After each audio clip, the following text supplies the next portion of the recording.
فقرة أخرى كالعادة، فقرة حول آخر معلومات الحالة الإنسانية أو خاصة الحقوقية في الجزائر من وراء القضبان.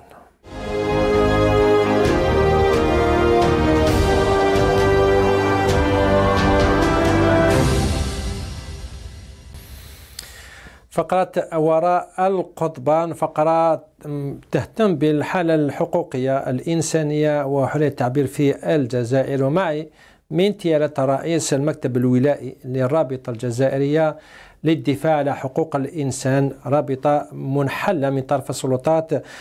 كما قلت من تيالة معنا أحمد منصري. أستاذ أحمد، مرحبا بك. مرحبا بك أخي سليم، مرحبا بمشاهدين قناة المغاربي. أحمد منصري، ربما حبيت نبدأ في واحد الموضوع اسمه هذه كما قال لك دار الباز فيما يخص هذه اللائحة الأوروبية، اللائحة الأوروبية اللي خرجت مؤخرا، وشفنا الجزائريين اندهشوا أمام رد الفعل السلطات، الإعلام يعني فيه مؤسسات وفيه منظمات ونقابات ورجال سيرانية، أحزاب سياسية، كلها كانت في حملة كما قلت حول رد الفعل حول هذه اللائحة. ربما السؤال البديهي يا أستاذ أحمد منصري، ما هي هذه اللائحة؟ ما محتواها؟ وش كان فيها؟ وما هي قانونيا؟ ما هي قوتها القانونية؟ بداية بسم الله الرحمن الرحيم. البرلمان الأوروبي أصدر هذه اللائحة، هي لائحة غير ملزمة للسلطة الجزائرية، إلا أنها تدين الانتهاكات لحقوق الإنسان وحبس الصحفيين، ومنها حجب المواقع الإخبارية المستقلة، ومنها طلب تحرير الإنترنت لكامل المواطنين. وكانت كانت اللائحة هذه بأغلبية 565 عضو صوتوا لصالح هذه اللائحة، كانت بأغلبية ساحقة مقابل امتناع 18 عضو، وكان ضد هذه اللائحة 4 أعضاء.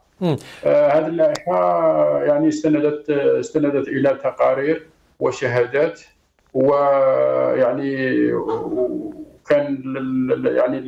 كانت عندها يعني كامل المعلومات، وكانت عندها يعني استنقاط الأمور من أماكن ميدانية، يعني كانت عندها طيلة سنوات. جيد واضح أستاذ أحمد. القوة القانونية واش عندها كقوة يعني مثل هذه اللائحة، وحتى هذا البرلمان الأوروبي واش ما عندهم القوة حتى يفرض على بلدان أخرى مثل هذه اللائحات؟ لا، هو ما يفرض حتى على دولة، هو برلمان وكأي منظمة دولية حقوقية، ما عندها حتى هي تصدر تنديدات وبيانات و توصيات، يعني عندها هي توصيات، ربما توصيات بهذه التوصيات، بما أنها تمثل الأغلبية الأوروبية في البرلمان الأوروبي. وهذه هي بعض يعني التقارير الميدانية، هناك توصيات لأجل احترام حقوق الإنسان في هذه الدول التي تنتهك حقوق الإنسان. جيد. فيما يخص أستاذ أحمد، فيما يخص البلدان، يعني شفنا مثل هذه التوصيات تخص بلدان أخرى، تخص المغرب، شفنا تخص بلدان أخرى، حتى تخص البلدان الأوروبية. يعني هل تؤكد هذا الأمر؟ يعني التوصيات ليس فقط ضد الجزائر. هي لم تستعمل الا ضد الجزائر، هي استعملت ضد المغرب، ضد الدوله التونسيه، استعملت ضد الدوله المصريه، استعملت بعض الدول الاوروبيه، منها على سبيل المثال وليس الحصر كاليونان في حادثه وقعت هناك، نددت هناك في الحرب الاوكرانيه، هناك أحداث وقعت وندد الاتحاد الأوروبي ولا البرلمان الأوروبي بهذه الانتهاكات التي تمس حقوق الإنسان والصحفيين في هذه الدول. وحرية التعبير. الآن المشكلة أستاذ أحمد رد الفعل السلطات الجزائرية، كيف تفسر هذا رد الفعل القوي؟ يعني هل مثل هذه التوصيات يمكن أن تؤثر على الوضع في الجزائر الداخلي والخارجي، حتى الوضعيات الدبلوماسية مع البلدان الأخرى، إلى حتى باش نشوفوا مثل هذه ردود الأفعال القوية؟ يعني ردود الأفعال هذه تتحرك بإيعاج وتعمل بإيعاج، وهي للبرلمان الأوروبي لا تعني شيء، لأنه الذي يعني للبرلمان الأوروبي هو القنوات الدبلوماسية الرسمية التي هي تقوم بالتنديد وتندد بالانتهاك. إذا كان هناك انتهاك صارخ وتدخل صارخ للبرلمان الأوروبي، هناك قنوات دبلوماسية هي التي تندد، كما وقع في السابق، استدعاء وتنديد وما إلى ذلك في هذه الإجراءات الدبلوماسية التي تكون ما بين الدول وما بين يعني في هذه الأمور في هذا المجال. أما الحملة التي وقعت من طرف بعض الأحزاب السياسية أو نقابات أو جمعيات، يعني هذه من أجل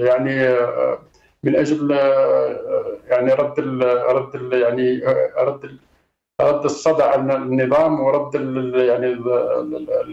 النظام التنديد الدولي الذي وقع فيه. هناك ردة فعل حتى يكون هناك توازن على المستوى المحلي، سمعة سمعة الجزائر وسمعة الدولة الجزائرية. لهذا يكون رد بهذا الصيغة. حتى كان هناك رد من وكالة الأنباء الجزائرية بهذا الشأن، وهي جهة رسمية. حتى شفنا الإعلام، شفنا حتى مسؤولين الأحزاب والنقابات، وحتى البرلمان الإفريقي والبرلمان العربي، وحتى جوجل، تصريحات شديدة اللهجة، خلفياتها شفت انت قلتنا واش من خلفيات مثل هذا الهجوم. ولكن في دقائق، اقل من دقيقه، انت كحقوقي وناشط في الميدان، مثل هذه اللائحه استاذ احمد منصري، هل هي بعيده عن الحقيقه او تقول ما هو الواقع في الجزائر في دقيقه؟ نعم، البرلمان الافريقي او اي سلطه، اي برلمان عربي، او هي حجب الحقيقه. هم يريدون حجب الحقيقه، لان انا حسب ما اعرف انه الانظمه الاستبداديه تساعد بعضها البعض. اكيد. ولكن انت كناشط حقوقي، هل ما جاء في اللائحه الاوروبيه يوافق الواقع، او ربما كما يقولوا كما قالك السلطات فيها مزايدات؟ نعم، بكل تأكيد. هي واقع معبر عنه، وهي موجودة، وإحنا نمارسها يوميا.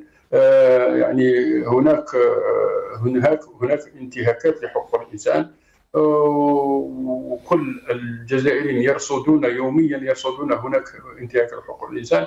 وهناك حتى أرقام 300 وأقل من 300 وشي معتقل نشطاء سياسيين، حقوقيين، صحفيين. هناك ارقام تتكلم ما جابوهاش، ما جابوهاش من اخترقوها ولا اخترعوها ولا لا، هناك ارقام. هناك مثلا في قضيه الصحافه، هما بالاحرى هما ارتكزوا على الصحفيين. هناك قاضي احسان، هناك مصطفى بن جامع، هناك 11 صحفي اخر يتابعون بمتابعه قضائيه. معناتها هناك كاين ارقام تتكلم، وكاين تقارير تتكلم انه هناك انتهاكات لحقوق الانسان. هناك واقع يؤكد هذا الامر. ولكن ما دام احنا نتكلموا على الواقع، نتكلموا على اختراقات قانون الانسان.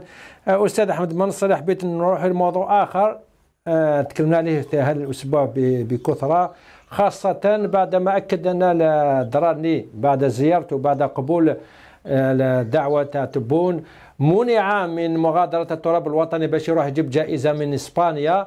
هذا اللي خلى الناس يتكلموا على قضية هذا الإجراء، إجراء منع نشطاء من مغادرة التراب الوطني. وهذا سمعنا شفنا الكثير منهم إما أعطوا لهم أمر هذا الإجراء جديد لهم أو أكدوا على قضية منعهم لمغادرة التراب الوطني. هذا الإجراء أستاذ أحمد المنصري كيفاش راك تشوف فيه أنت قانونيا وكيفاش راك تشوف فيه ميدانيا؟ هل فيه تعدي على القانون أو على المادة اللي تكلم على هذا الإجراء؟ هو في المادة 36 مكرر رقم 1 تنص على أنه الأمر المنع يكون من السيد الجمهورية، يعني تكون هناك تحريات أو تحقيقات في حق هذا المتهم وهذا الأخير، هذا اللي يمنع من السفر حتى الانتهاء التحقيق أو انتهاء المتابعة القضائية. المنع يكون بتجديد مرة واحدة ولا يكون مثلا كما وقع مثلا مع خالد دراري من سنة 2020 إلى يومنا هذا، تجدد له في كل مرة. تجديد مرة واحدة بعد 3 أشهر ولا تجديد؟ بعد 3 أشهر يتم تجديد المنع مرة واحدة. في حالة يعني في مرة واحدة يتم التجديد بعد 3 أشهر من الأمر الأول. هل الأمر يأتي من طرف رجل أمن عادي من مركز الشرطة أو لازم يكون فيه أمر من الوكيل الجمهورية ولا كيف؟ يكون من وكيل الجمهورية، يكون من السيد الجمهورية بناء على متابعة قضائية، بناء على تحقيقات قضائية، بناء على قضايا إرهاب، بناء على قضايا فساد.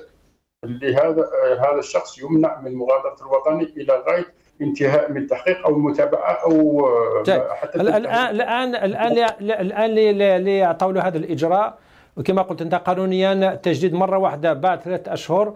واحد كما ضررني ولا واحد اخرين نعرفهم كثير يعني راهم اكثر من سنه و6 أشهر 8 أشهر مازالوا تحت هذا الاجراء.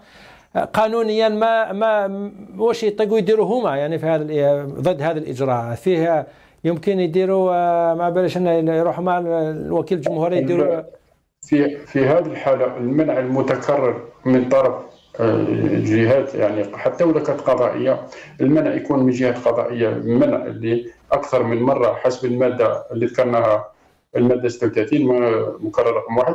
هنايا أي شخص يلجأ للقضاء حتى يبطل هذا الأمر ويعني يستعيد حقه في السفر أو مغادرة التراب الوطني. في هذه الحالات راح يستنفذ هذه الإجراءات، وكي يستنفذ الإجراءات كاينة إجراءات أخرى اللي يقبل يعني يريكيبيري بها اللي دروا تاعو لأن القانون الجزائي، القانون العقوبة الجزائي يحدد في المادة اللي ذكرناها يحدد باللي المنع يكون مرة واحدة بعد الأمر الأول. هنا رانا نشوفوا ورانا نلاحظوا هنا كانوا شطار انه المنع راه يتكرر في كل مره بدون سند قانوني. هنايا حتى رانا نتساءلوا ما هي الجهه التي تمدد هذا الاجراء، والاجراء يعني بطلانه في يعني في جهه في نظر القانون الجزائي. في المقابل هناك ماده في الدستور صريحه تقول حريه التنقل مكفوله، حريه التنقل مكفوله. سؤال اخير استاذ احمد المنصري من فضلك، هل في ارقامك كم جزائري الان تحت هذا الاجراء؟ هل فيه ارقام واضحه؟ ربما كاينه ارقام، مثلا اليوم برك اليوم فقط كان هناك منع ل4 منهم مرزوق التواتي، الصحفي مرزوق التواتي التي اليوم ابلغوه باللي منع بالتجديد بالمرة الثانية. واليوم حسب ما قرأت في صفحته أنه جواز سفره طلب تجديده من سنة 2020 ولم يوجد هذا بدون مبرر، لم يتم تجديد جواز سفره، وهو يتساءل كما يتساءل الجزائريون لماذا يمنع المغادرة من التراب الوطني وهو كامل الحقوق وهو ليس له متابعة قضائية. أو تحقيق قضائي، ويمنع لأسباب مجهولة. يعني صحيح. بارك الله فيك أستاذ أحمد. الجهة اللي أصدرت هذا المنع يعني بالنسبة لنا كنشطاء غير معروفة. نجهل هذه الجهة. شكرا أستاذ أحمد مناصر. ولو كما قلت أنت ربما مرزوق توتي هذا الأسبوع منع مجددا، وفيه نشطاء كثر في هذا الإجراء خاصة في منطقة بجاية وفي مناطق أخرى. شكرا أستاذ أحمد مناصري، رئيس المكتب الولائي للرابطة الجزائرية للدفاع عن حقوق الإنسان في الجزائر، وهي رابطة منحلة من طرف السلطات. الآن أحبائي خلينا نروح إلى فقرة أخرى، فقرة حول